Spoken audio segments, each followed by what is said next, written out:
श्री कृष्णाय नमः। श्री गुरुभ्यो नमः। प्रचोदिता येन पुरा सरस्वती वितन्वताजस्य सतिं स्मृतिं हृदि स्वलक्षणा प्रादुर्भूत किलास्यते समे ऋषीणां ऋषभ प्रसीदताम्। आचार्य वाचा प्रणमामि भाष्य सुबोधनी स्था इतराश्च यास्ताः मत्स्वान्तमागत्य कृपाप्लुतास्तां मदीय वाचां रचयन्तु भूषाम्। नमः श्री वल्लभाचार्य चरणाब्ज नखिंदवे कली कलमश घातिन्यै तद्वाण्यै च नमो नमः। नमो वाक्पतये वाचे वल्लभाचार्य रूपिणे आचार्यान्यै महालक्ष्मी सरस्वत्यै नमो नमः। श्री कृष्णाय नमः। श्री गुरुभ्यो नमः।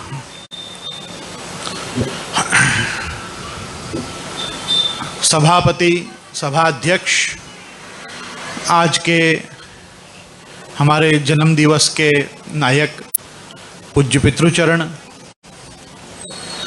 अनुज महाराज श्री मन्मथराय जी, आदरणीय शास्त्री जी तथा समस्त शास्त्री समुदाय, समवेत वैष्णव, वाल्लभीय प्रियजन, समस्त यहाँ जो वापीस्थ हैं और जो अंतर्जालीय व्यवस्था से फेसबुक एवं यूट्यूब के माध्यम से अपने साथ देश विदेश से जुड़े हुए हैं, आप सभी लोगों को पूज्यपाद गोस्वामी 108 वापी नरेश गौ ब्राह्मण प्रतिपाल श्री नीरज कुमार जी, श्री माधवराय जी महाराज श्री के जन्मदिन की खूब खूब बधाई।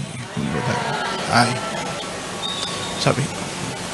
श्री ठाकुर जी में शीतकाल के दिनों में विशेष करके सामग्री प्रधान, बंगला प्रधान, घटा प्रधान ऐसे ही मनोरथ लिए जाते हैं।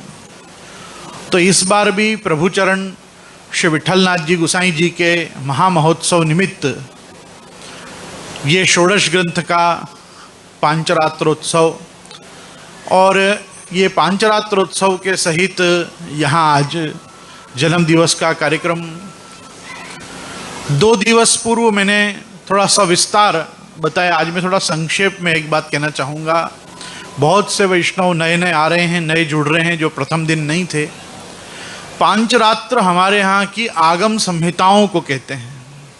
पांचरात्र का अर्थ होता है जिनमें विधि निषेध का वर्णन हो, भगवान के संस्थापन से लेके प्राण प्रतिष्ठा से लेके अर्चना, पूजा विधि, सांगोपांग, उनके यज्ञ याग, मंत्र मंत्रानुष्ठान तथा अन्य दीक्षादि क्रमों को जहाँ पे सविस्तार ऋषि बताते हैं उनको आगम शास्त्र कहते हैं। प्रधान रूप से आगम शास्त्र भी देव प्रवर्तित ही होते हैं और उसी प्रकार से वल्लभ संप्रदाय में भी ये षोडश ग्रंथ रूपी जो आगम हैं, इनके ऋषि साक्षात महाप्रभु श्री वल्लभाचार्य चरण हैं और ये भी हमें विधि निषेध से लेकर भगवत सेवा और सत्संग का हमको सविस्तार निरूपण करते हैं। इसलिए षोडश ग्रंथ के इस 5 दिवसीय सत्संग को हमने पांचरात्रोत्सव नाम से यहाँ पे इसको बिरुदाया है। और सर्वोपरि वस्तु तो ये है, आज शास्त्री जी ने एक बात बहुत सुंदर शुरू की कि षोडश ग्रंथ जो हैं वो पुष्टिमार्गीय वैष्णवों के समझो षोडश संस्कार हैं। अब षोडश संस्कार की जब इन्होंने बात कही तो मैं एक खास वस्तु बनाना चाहूँगा। हमारे यहाँ संस्कार और संस्कृत इस शब्द का अर्थ जानना भी बहुत जरूरी है। संस्कृत शब्द का अर्थ होता है जिसको शुद्ध कर दिया गया है, जो अपने आप में शुद्ध है उसको कहते हैं ये संस्कृत है। इसके संस्कार हो चुके हैं, इसमें अब कोई प्रकार का दोष नहीं है। किसी वस्तु में निर्दुष्टता का आधान करना, संपादन करना, उसको कहते हैं उसको संस्कृत कर देना। और जब किसी विधान के द्वारा उसको संस्कृत किया जाता है तो हम कहते हैं वो अब सुसंस्कृत हो गया, उसमें और सुंदरता को अपन लगा देते हैं। और उसी प्रकार से संस्कारों का भी कार्य है हमारी शुद्धि करना। गर्भाधान से लेकर और अंत्येष्टि पर्यंत ये जो भारतीय सनातन परंपरा में षोडश संस्कार हैं, ये देह की शुद्धि के लिए हैं। हमारी शुद्धि का संपादन जो है वो कायिक, वाचिक, मानसिक तो है ही, लेकिन आत्मीय भी है। कायिक, वाचिक, मानसिक तो वेदादि शास्त्र हमको देते ही हैं, लेकिन हमारी परंपरा में एक विशेष वस्तु है जिसको हम कहते हैं आत्मनिवेदन। महाप्रभु जी ने भी आज्ञा की, ब्रह्म संबंध करणात् सर्वेशाम देह जीवयो। जीव अर्थात अंतरात्मा, ये जीव की जो आत्मा है, इस आत्मा का भी संस्कार होना जरूरी है, क्योंकि देह तो प्रत्येक जन्म में क्षणभंगुर पांच महाभौतिक होने के कारण हमने प्रत्येक जन्म में वो देह को तो वहीं छोड़ दिया, त्याग दिया। कर्म वासना के साथ जिन संस्कारों को लेकर आया वो तो सूक्ष्म शरीर आत्मा ही आया। इसलिए जब तक केवल कायिक वाचिक मानसिक शुद्धि का संपादन होता रहेगा, तब तक परब्रह्म के भजन का अधिकार जीव को केवल कायिक वाचिक मानसिक शुद्धि से नहीं होगा, जो वेदादि शास्त्रों से मर्यादा मार्गी पद्धति से बहुत व्यवस्थित रूप से होता है। यहां तक कि कुछ प्रकार के तो यागों की उत्पत्ति ही ब्रह्मा जी ने किसी न किसी को शुद्ध करने के लिए की। जैसे आज चर्चा आई अश्वमेध यज्ञ की कि भाई अश्वमेध शतते लहे इंद्रासन को भोग। तो इंद्र है वो शतक क्रतु है, जैसे बताया। तो शतक क्रतु है मतलब कौन से 100 यज्ञ उसने किए? उसने अश्वमेध नाम का यज्ञ किया, जिसका निर्माण ही ब्रह्मा जी ने इंद्र के ब्रह्म हत्या के मार्जन के लिए उत्पन्न किया था। और वो इंद्र स्वयं क्योंकि 100 बार अश्वमेध कर चुका है, इसलिए जब तक कोई दूसरा व्यक्ति 101 अश्वमेध न करे उसको इंद्र पद प्राप्त नहीं होता। हम जो भागवत जी में बलि राजा की कथा सुनते हैं, उस समय उनके 99 अश्वमेध पूरे हो चुके थे, एक बाकी था। उस समय वामन जी पधारे, नहीं तो उनके भी 100 पूरे होते। और आपको आश्चर्य होगा जान के, भगवान के जितना वेद मर्यादा का रक्षण करने वाला और कोई है ही नहीं। धर्म के अगर कोई गोप्ता हैं तो वो आप स्वयं ही हैं, भगवान श्री कृष्ण। एक मजेदार बात है, बलि राजा को वरुण पाश में बांध के गरुड़ जी से कहा, जाओ इनको सुतल लोक में ले जाओ और इनको वहां इनके दादा प्रहलाद जी महाराज के पास रखो। वहां तक की कथा तो भागवत जी में सब सुनाते हैं। लेकिन उसके बाद भगवान ने क्या किया? उसके बाद भगवान ने शुक्राचार्य को बुलाया और शुक्राचार्य को बुला के कहा कि तुम्हारा यजमान तो यमपाश में बंध के चला गया है नीचे। कहाँ चले गए? सुतल लोक में, उनके दादाजी प्रहलाद जी महाराज के पास। और जब सावर्ण्य मनवंतर आएगा तब उनको इंद्र पद हम देंगे।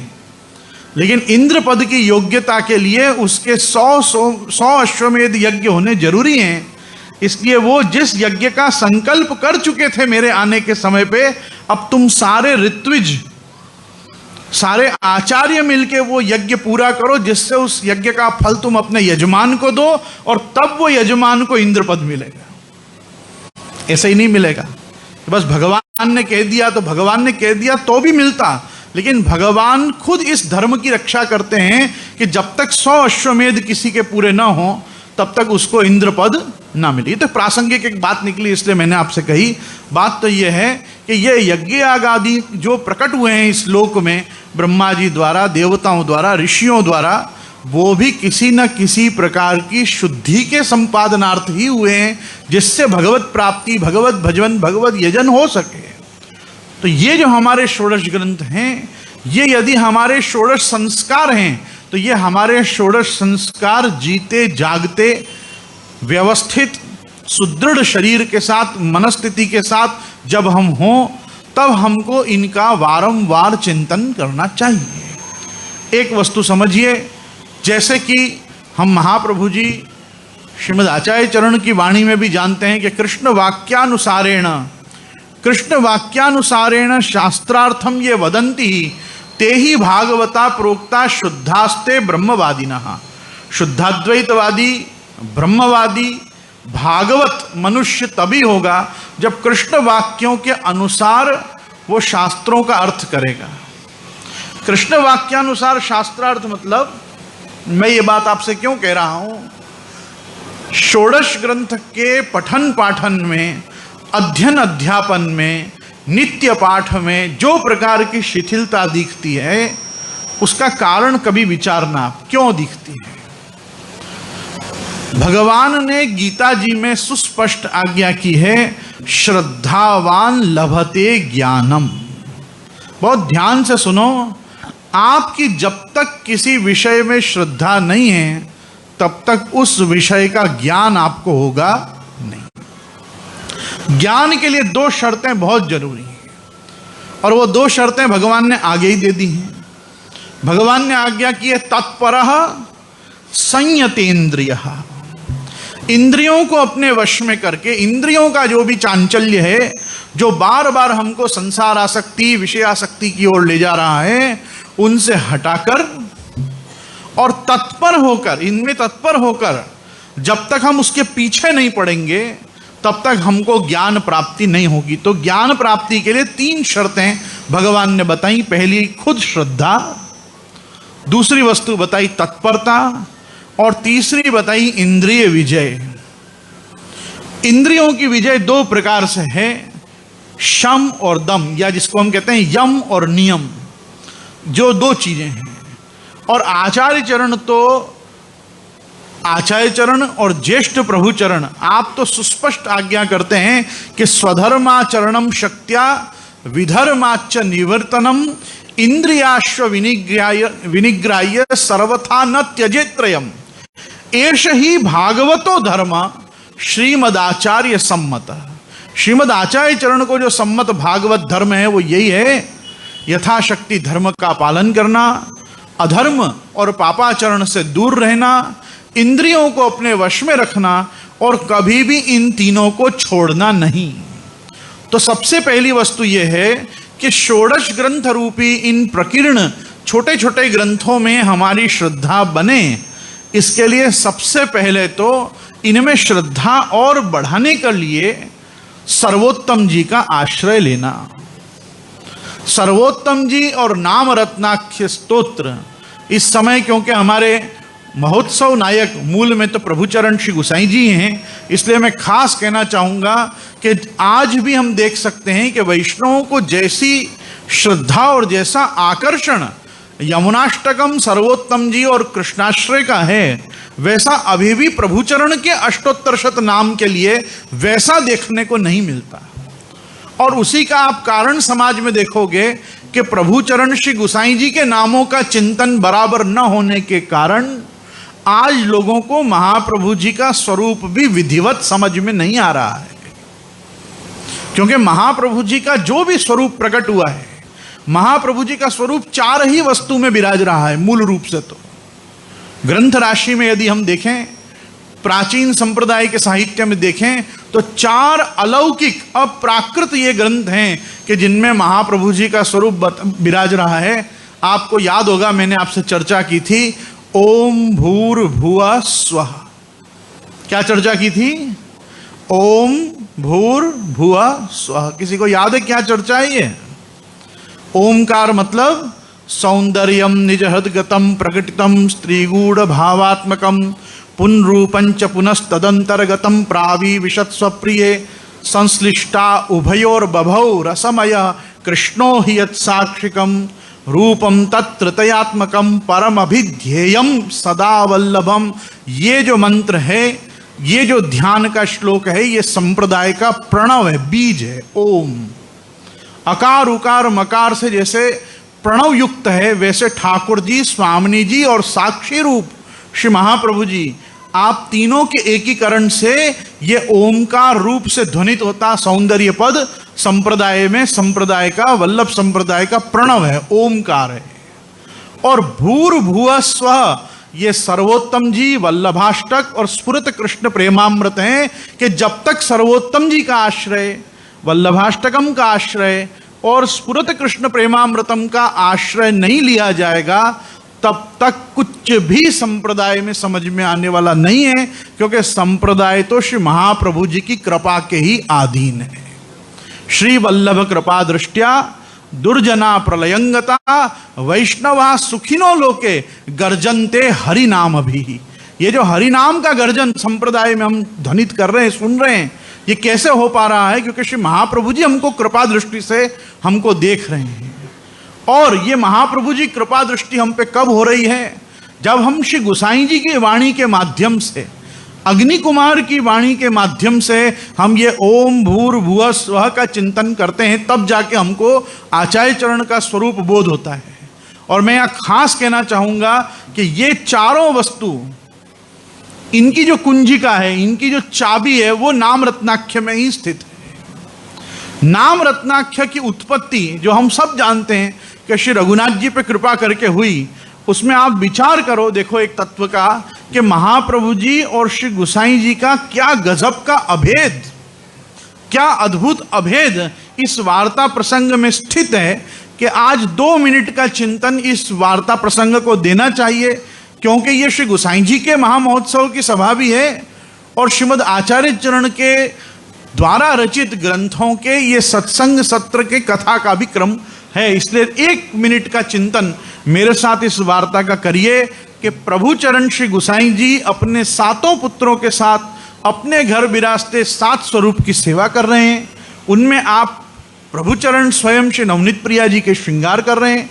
श्रृंगार करते करते आप सिर्फ इतनी सी आज्ञा करते हैं, मंजूषाम आणय। और मंजूषाम आणय की आज्ञा किसी एक भाई को नहीं की गई है कि इसी को कहा गया, चलते चलते हाथ में अभी श्रृंगार है, आप धरा रहे हैं और अचानक भाई कोई ना कोई तो बैठा ही है, तो कहाँ है मंजूषाम आणय, मुझे और आभरण चाहिए। मंजूषा मतलब पेटी, पेटी ले आओ अंदर से, कलमदान ले आओ, बस इतनी बात। और उस समय वहां सबसे छोटे रघुनाथ जी एक बाल चापल्य में नहीं, गुरु आज्ञा तत्परता में उठ के जाते हैं। और गुरु आज्ञा में तत्पर होने के कारण, सेवा में सबसे सावधान होने के कारण, या अन्य किसी सेवा में उस समय रत नहीं होने के कारण आप तुरंत जाते हैं जहां सब कलमदान मणिकोठा में विराज रहे हैं और वहां जाके विचाराधीन होते हैं कि मुझे कहाँ क्या आज्ञा क्या हुई। अब वहां पे पता नहीं क्यों वचनामृतों में और वार्ता साहित्य में ऐसा नहीं है। गुजराती अनुवादकर्ताओं ने न जाने ऐसा क्यों वहां पे दिग्दर्शन कराया है कि वो क्योंकि समझे नहीं क्या ले जाना है और बाहर आने पर बड़े भाई उनकी मस्खरी करेंगे, हंसेंगे उन पे कि पता नहीं था तो उठ के गया क्यों, इसलिए वो वहां रोने लगे। ऐसा नहीं है।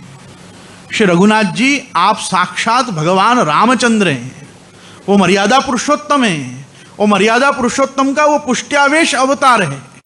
और वो आप वहां जाके इसलिए रो रहे हैं, इसलिए आप दुखी हैं क्योंकि आप ये बात समझ रहे हैं कि मैं गुरु आज्ञा के पालन में दक्ष नहीं हूं।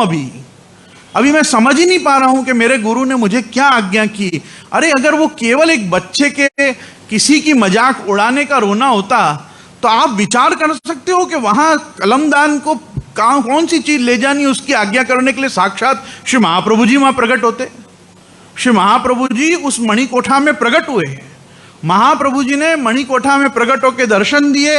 उनने ताज चरण कह के उनका साष्टांग दंडवत प्रणाम करके उनका अभिवादन नमस्कार किया और उसके बाद उन्होंने कहा कि ये मंजूषा ये है, ये कलमदान ले जाने की आज्ञा करी है आपके पितृचरण ने।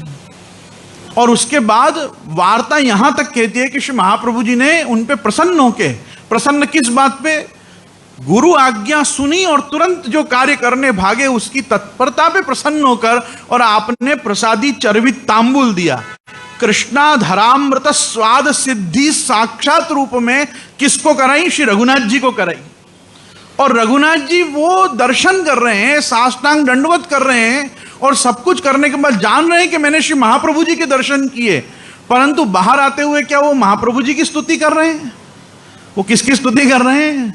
श्री गुसाई जी की स्तुति कर रहे हैं कि यन्ना मार्को दयात पाप ध्वांत राशि प्रशाम्यति विकसंती हृदब्जानी तन्ना मानी सदाश्रय। उनके मुख से जो भाव विस्फुरित हो रहे हैं वो प्रभु चरण श्री गुसाई जी के प्रति हो रहे हैं कि आज अगर मुझे महाप्रभु जी के दर्शन भी साक्षात इन चर्म चक्षुओं से हुए हैं तो वो ये श्री गुसाई जी की कृपा है कि जिनके कारण महाप्रभु जी के दर्शन हुए।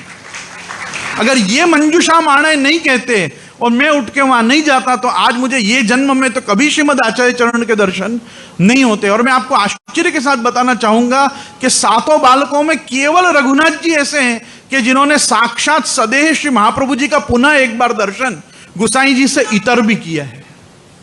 गुसाई जी के रूप में तो किया ही है सबों ने, पर गुसाई जी से इतर भी किसी ने किया हो तो साक्षात श्री रघुनाथ जी ने किया है। और ये क्यों हुआ है?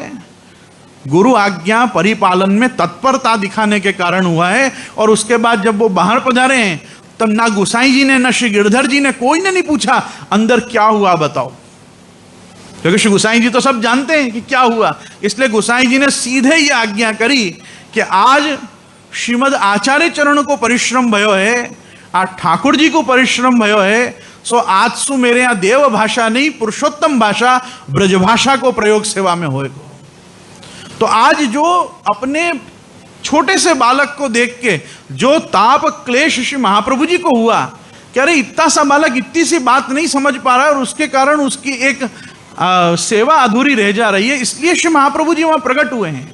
तो महाप्रभु जी तो स्मृति मात्रार्थी नाशन आप हैं ही, लेकिन वो स्मृति मात्रार्थी नाशन के साथ सामने सबसे ज्यादा बड़े जो विराज रहे हैं वो तो श्री विठ्ठल कृपा सिंधु विराज रहे हैं कि जो इस समय पे श्री महाप्रभु जी जो फलदान जीवों को करना चाह रहे हैं वो करने में भी आप सक्षम विराज रहे हैं।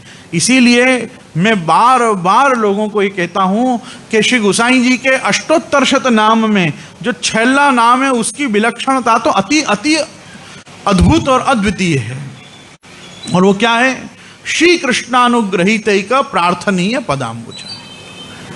कृष्ण कृपा, कृष्ण का अनुग्रह जिन लोगों पर होगा उनके लिए ही जिनके चरणारविंद प्रार्थनीय हैं, ऐसे श्री गोसाई जी हैं। तो गोसाई जी की कृपा अपने ऊपर हो उसके लिए सर्वप्रथम आवश्यकता है ठाकुर जी की कृपा अपने पर। ठाकुर जी की कृपा होगी तो गोसाई जी का स्वरूप समझ में आएगा, गोसाई जी की कृपा होगी तो श्री महाप्रभु जी का स्वरूप समझ में आएगा, महाप्रभु जी की कृपा होगी तो श्री यमुना जी और ब्रज का स्वरूप समझ में आएगा। ब्रज अर्थात श्री गिरिराज जी, यमुना जी, लीला परिकर, लीला सामग्री, ये सब वस्तुओं का स्वरूप समझ में आएगा। ये सब स्वरूप समझ में आया तो भाव वृद्धि भगवद विषयक अपने को होगी। तो इसलिए षोडश ग्रंथ याद करने हो, षोडश ग्रंथ पढ़ने हो, षोडश ग्रंथ पढ़ाने हो, षोडश ग्रंथ का नित्य में सत्संग करना हो, तीन वस्तु की जरूरत बहुत ज्यादा है। पहली श्री गोसाई जी का दृढ़ाश्रय, साथ में श्री महाप्रभु जी का आश्रय और भगवद आश्रय के साथ ये श्रद्धा, तत्परता और संयतेंद्रिय होकर और इस प्रकार का मनोभाव हृदय में रखना कि नहीं 16 ग्रंथ है ना, मैं 4-4 ग्रंथों का पाठ नित्य करूंगा, 2-2 ग्रंथों का पाठ नित्य करूंगा। लेकिन जैसे हम पूरी श्रीमद् भगवत गीता पूरी करते हैं, जैसे हम पूरी श्रीमद् भागवत महापुराण या तत्त स्कंद जिनके पाठ का हम हृदय में संकल्प लेते हैं वो स्कंद अपन पूरे पूरे पाठ करते हैं, वैसे केवल यमुनाष्टक और वो 5 श्लोक जो हमने कहा, 5 स्तोत्र हमने कल गिनाए, केवल वो पाठ नहीं करने का। हमको श्री यमुनाष्टकम बालबोध एक दिन कर लिए, पुस्तक रख दो, दूसरे दिन आपने सिद्धांत मुक्तावली और बालबोध के बाद सिद्धांत मुक्तावली और पुष्टि प्रवाह मर्यादा भेद कर ले, ऐसे 2-2 करके करो। पर वैष्णव जगत को मेरा आज का उपदेश यही है कि 8 दिन में पूरा हो तो 8 दिन में करो, लेकिन षोडश ग्रंथ को सांगोपांग पद्धति से वांचन करो, उनका पाठ करो, उनमें तुलसा जी की वार्ता पढ़ो, तुलसा जी की वार्ता के भाव प्रकाश में जाके देखो कि अगर कोई वस्तु श्री महाप्रभु जी की वाणी में नहीं भी समझ में आती है तो भी उसका वारंवार चिंतन और पाठ करना चाहिए। लेकिन स्वार्थ बुद्धि से अनुप्राणित होकर जब व्यक्ति अन्य स्तोत्र सहस्त्रनाम कवच आदि करता है तो आपको क्या लगता है उनको सब बात समझ में आती है? नहीं समझ में आती। आपको गुरुजन, आपके कोई भी बड़े, आपको कोई भक्त मित्र आपको सलाह देता है आप ये पाठ करो, आप वो पाठ करो, आपकी श्रद्धा वो कार्य सिद्धि में होती है, पाठ में भी नहीं होती, तो भी आप पाठ करने लग जाते हो। आदमी पाठ तुरंत करने लग जाता है। आज कितने लोग दुनिया में विष्णु सहस्त्र नाम कर रहे हैं, आपको लगता है उनको एक भी नाम समझ में आता होगा? नहीं, पर श्रद्धा किस चीज में है? संपूर्ण विष्णु सहस्त्र नाम के पाठ में श्रद्धा है, संपूर्ण पुरुषोत्तम सहस्त्र नाम के पाठ में श्रद्धा है। ये क्योंकि विधि निषेध के ग्रंथ हैं, इसलिए वचनामृत में भी विधि निषेध बोलना बहुत जरूरी है। वे मुझे बताना जरूरी है कि आप लोगों को निरंतर षोडश ग्रंथ का पाठ करना है। और क्यों करना है? क्योंकि ये केस फाइल्स आप जैसे भक्तों के लिए ही बनाई गई है। आप जैसे भक्तों से मेरा क्या तात्पर्य है? आज पुष्टि प्रवाह मर्यादा भेद में अपन ने क्या देखा? 2 भूत सर्गो मित्युक्ते महाप्रभु जी ने दो ही बताए ना, कि ठाकुर जी ने भी दो ही बनाए वास्तव में, दैवी सर्ग और आसुरी सर्ग। और आश्चर्य की बात देखो, इन दोनों के पिताजी तो भगवान ही हैं, दोनों के पति तो भगवान आप ही हैं, चाहे वो आसुर हैं तो भी भगवान हैं, और अगर वो दैवी हैं तो भी भगवान हैं। वास्तव में जो भी है, यो यदंश सतम भजे, जो भी जीव राशि है वो भगवान का ही अंश है, और भगवान का भजनाधिकार उसको नित्य सिद्ध है। ये बहुत सुंदर प्रश्न भक्तिवर्धिनी के प्रारंभ में उठाया गया है कि बहुत से लोग ऐसे देखे जाते हैं कि जिनमें भगवत विषयक भाव या भक्ति देखने को नहीं मिलती है। तो श्री महाप्रभु जी ने ऐसा आज्ञा क्यों नहीं की कि यथा भक्ति उत्पन्ना स्यात् तथोपायो निरूप्यते, यथा भक्ति प्रवृद्धा स्यात्, ऐसे ही आज्ञा क्यों की आचार्य चरण ने? तो वहां समाधान भी यही देते हैं, क्योंकि भक्ति किसी के हृदय में भाव रूप से प्रकटित हुई हो कि ना हो, वो तो अंशी अंश के संबंध मात्र से भगवत भजन का अधिकारी है, इससे नैसर्गिक भक्त है, इसलिए उसके अंदर भक्ति तो है ही। अब वो भक्ति बढ़े कैसे, उसके प्रकारों का ही निरूपण किया जाएगा। तो आप ऐसा ना समझें कि अपने में भक्ति कम है या नहीं है, हमारे में जो भक्ति है हमको उस भक्ति का प्रवर्धन करना, उसको बढ़ाना है। तो भक्ति तो अपने अंदर इनबिल्ट एक फेनोमेना है ही, जो भगवान ने अपने में इंस्टिल और इंस्टॉल दोनों किया है, क्योंकि अपन भगवान के अंश हैं। तो इसलिए वस्तु स्थिति को यहां समझना यह है कि श्रद्धावान लभते ज्ञानम तत्परः संयतेन्द्रिय, ज्ञानम लब्ध्वा पराम शांतिम अचिरेणाधिगच्छति, अज्ञश्च अश्रद्धधानश्च संशयात्मा विनश्यति, नायम लोकोस्ति न परो न सुखम संशयात्मनः। अज्ञानी भगवान को चल जाएगा, अश्रद्धावान भगवान को चल जाएगा, पर अगर किसी को संशय होगा, मैन विथ फुल डाउट्स, तो भगवान को नहीं चलेगा।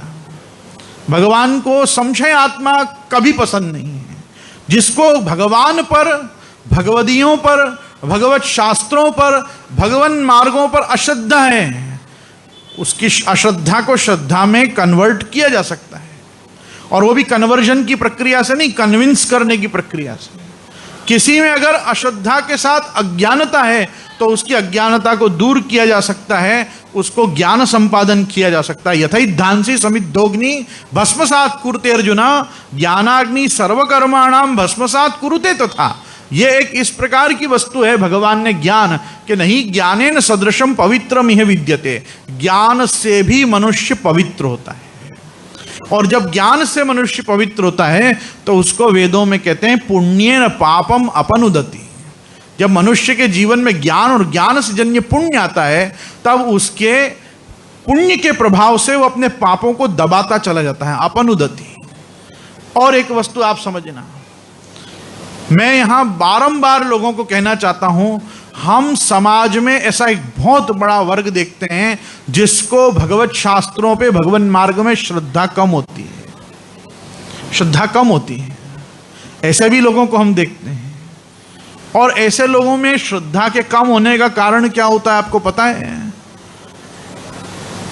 धृतराष्ट्र ने विदुर जी को एक दिन पूछा, धृतराष्ट्र ने विदुर जी से पूछा कि विदुर जी, तुम्हारी जब मैं बातों को सुनता हूं, तुम्हारा अक्षर अक्षर मात्र मुझे सत्य लगता है, और तुम सत्य ही बोलते हो, तुमने अनृत भाषण कभी किया ही नहीं, झूठ तो तुमने कभी बोला ही नहीं, लेकिन मेरा विश्वास नहीं बैठता तुम्हारी बातों पे। मैं जानता हूं वो बातें सब सत्य हैं, पर विश्वास नहीं होता है।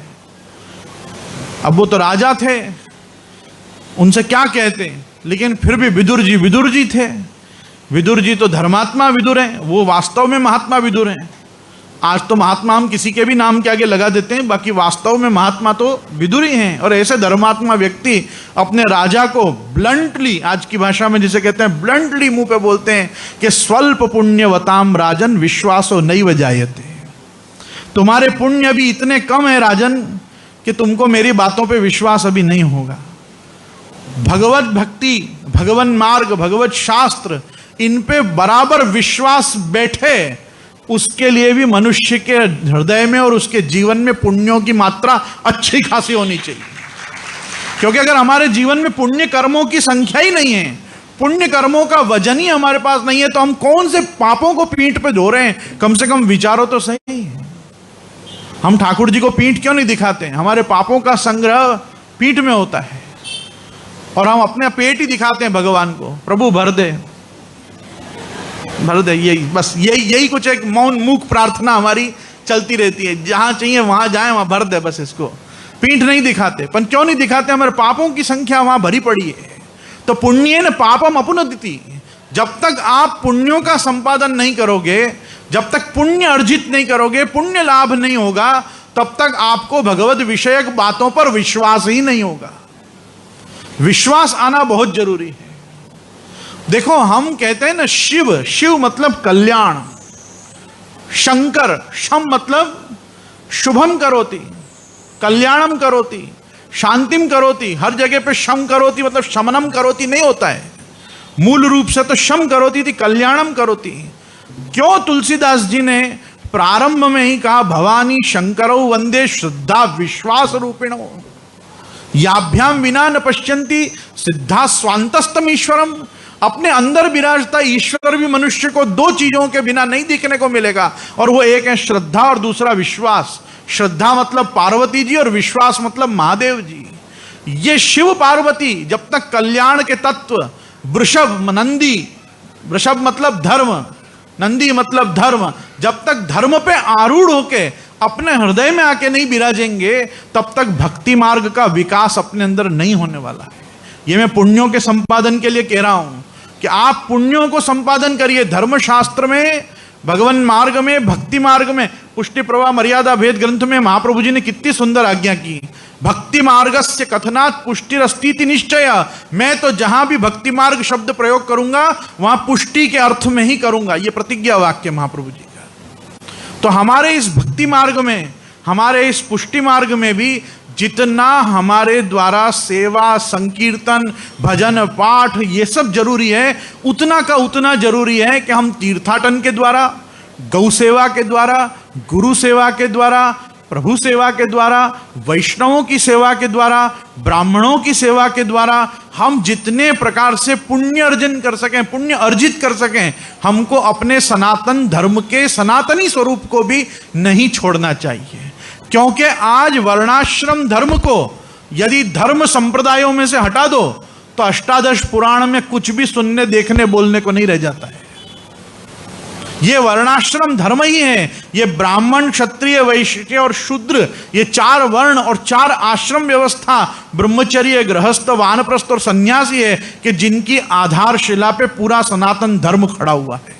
ये जितनी जातियों का तुम गौरव मान के बैठे हो, मैं पटेल हूं, मैं लोहाना हूं, मैं भाटिया हूं, मैं वाणिया हूं, मैं ब्राह्मण हूं, मैं क्षत्रिय हूं, मैं ये हूं, मैं वो हूं, ये सब कब तक है? जब तक वेद हैं।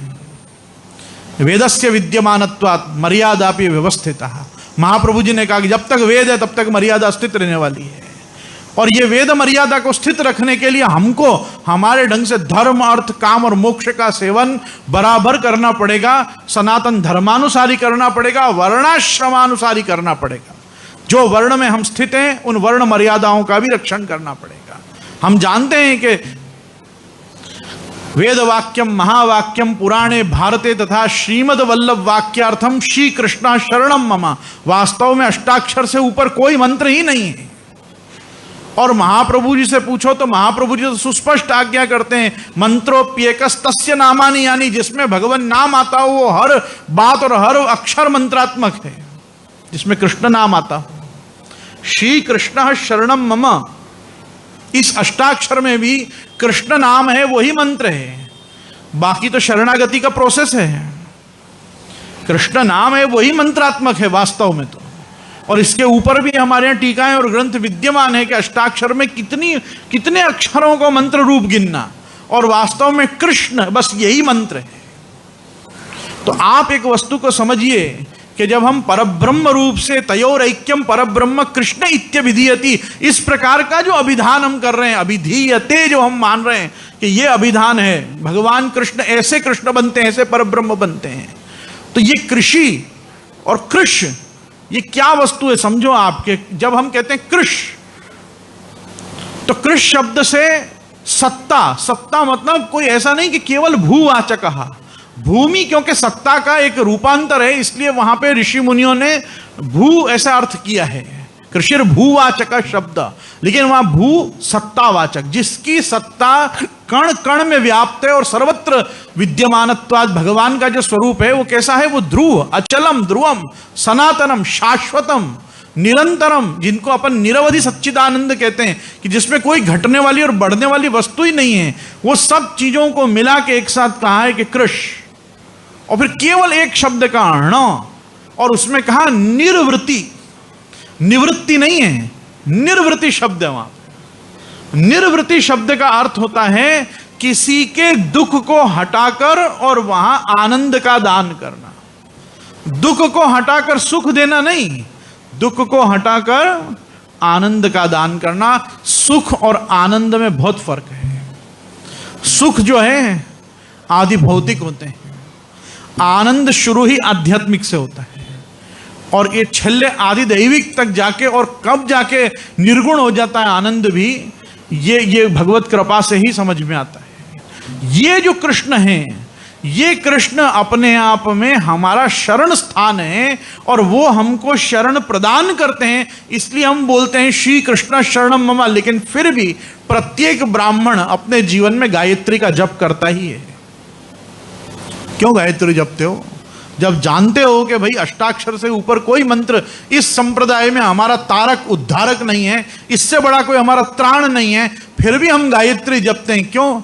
क्योंकि गायत्री हमको वर्णाश्रमत्वेन प्राप्त है, हमारे वर्ण धर्मत्वेन हमको दी गई है। और इसका अगर हम जाप नहीं करेंगे, इसका हम पाठ नहीं करेंगे, तो श्री महाप्रभु जी की ही आज्ञा का विरोध होगा। महाप्रभु जी ने हमको स्पष्ट आज्ञा की है, स्वधर्म मनुतिष्ठन् वै भारत द्वैगुण्य मन्यथा।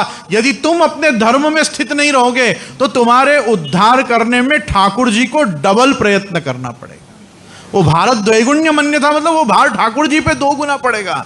तो ठाकुर जी को इतना परिश्रम भी क्यों देते हो? अपने पाप राशि का मार्जन अपने ही वर्णाश्रम धर्म से प्राप्त होने वाले कर्मानुष्ठानों से करके आत्मशुद्धि का संपादन, देह शुद्धि का संपादन, वाचिक शुद्धि का संपादन, मानसिक शुद्धि का संपादन करके, जैसे श्री महाप्रभु जी की कृपा से यमुना जी हमको तनुनवत्व और सेवोपयोगी देह प्रदान करते हैं, वैसे मर्यादा मार्गीय संध्योपासन, बलि, वैश्वदेव आदि जितने भी तर्पण आदि कर्म मनुष्य को प्राप्त हैं, जीव को, वो भी हमको एक प्रकार का वैदिक तनुनवत्व और वैदिक यज्ञोपयोगी देह देते हैं। तो एक वस्तु को हमको समझना चाहिए, हमारा जो सत्र चल रहा है ये षोडश ग्रंथ है।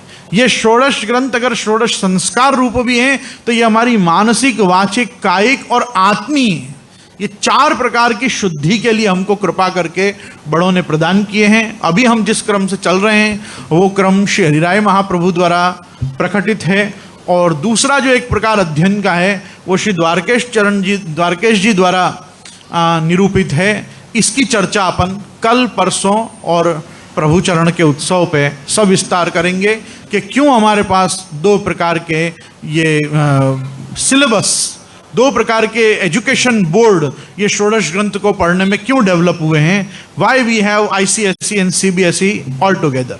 तो इसलिए वो अपन कल चर्चा करेंगे। आज अभी का जो क्रम है वो है हमारा आचार्य परिवार आप सबों के सन्निधान में यहाँ ग्रंथ राशि का पूजन करेंगे। पूजनानंतर दर्शन खुल जाएंगे, दर्शन खुलेंगे, हम लोग सब दर्शन दंडवत करके आएंगे। फिर यहाँ पूज्य महाराज श्री के केसर स्नान होंगे, और केसर स्नान के बाद आप सब लोग अल्पाहार भगवत प्रसाद कणिका लेकर ही यहाँ से आज सभा को छोड़ेंगे। तो आइए अपन सब मिलके श्री षोडश ग्रंथों का पूजन करें। ये जो षोडश ग्रंथ यहाँ विराज रहे हैं, ये हमारे सरस्वती स्थापन पूजन में भी आप ही विराजते हैं, और प्रतिवर्ष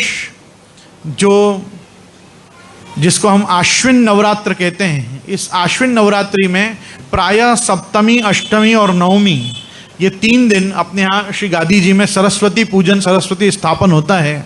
और ये सरस्वती स्थापन और पूजन जो है ये आचार्य वाणी का और ब्रह्म विद्या का पूजन है। ये सरस्वती देवी का पूजन नहीं है, ये सरस्वती रूप वाग देवता जो भगवान के मुखाधिष्ठात्र पावक है, ये उस अग्नि वाग देवता का अपने यहाँ वाणी के रूप से पूजन होता है। इसका क्रम शास्त्र में ऐसा है, मूलेन स्थापयेत देवी श्रवणेन विसर्जयेत। ये एकमात्र पूजा ऐसी है जिसको मूल नक्षत्र में शुरू की जाती है। मूल नक्षत्र को प्रायः माना जाता है कि ये उत्तम शुभ कार्यों के लिए श्रेष्ठ नक्षत्र नहीं है, लेकिन सरस्वती का स्थापन मूल नक्षत्र में होता है, क्योंकि कोई भी काम को शुरू करना है तो उसके मूल में ज्ञान होना चाहिए, इसलिए मूल नक्षत्र में होता है। और सरस्वती कैसे दी जाती है? श्रवणेन विसर्जयेत। तो इसलिए श्रवण नक्षत्र जब आता है तो देवी का विसर्जन कर दिया जाता है, अर्थात उसके बाद पूजन नहीं की जाती। तो ये हमारे यहाँ वही साहित्य विराज रहा है अपने सन्निधान में कि जिसका हम प्रायः प्रतिवर्ष पूजन करते हैं। तो आप लोग भी 1-2 मिनट और शांति बनाए रखें और पूजन क्रम अपन शुरू। पधार नाना।